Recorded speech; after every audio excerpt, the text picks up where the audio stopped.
শান্তি মতো যা চাই তাই করতে পারবো। শান্তিতে কি কি করছে তা তো জানেনি, শ্বেতপত্রে প্রকাশ তো পেয়েছে। 240 বিলিয়ন ইউএস ডলার বাংলাদেশ থেকে শুধু পাচার করছে। উন্নয়নের নামে উন্নয়নের মহাসড়কে মানুষকে উঠিয়ে দিয়ে তল থেকে সব নিয়ে চলে গেছে এই দেশে।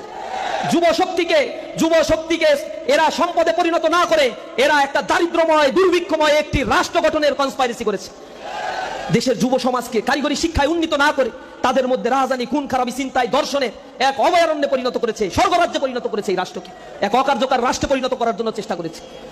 শান্তি মতো যা চাই তাই করতে পারবো। শান্তিতে কি কি করছে তা তো জানেনি, শ্বেতপত্রে প্রকাশ তো পেয়েছে। 240 বিলিয়ন ইউএস ডলার বাংলাদেশ থেকে শুধু পাচার করছে। উন্নয়নের নামে উন্নয়নের মহাসড়কে মানুষকে উঠিয়ে দিয়ে তল থেকে সব নিয়ে চলে গেছে এই দেশে। যুবশক্তিকে এরা সম্পদে পরিণত না করে এরা একটা দারিদ্রময় দুর্ভিক্ষময় একটি রাষ্ট্র গঠনের কনস্পাইরেসি করেছে।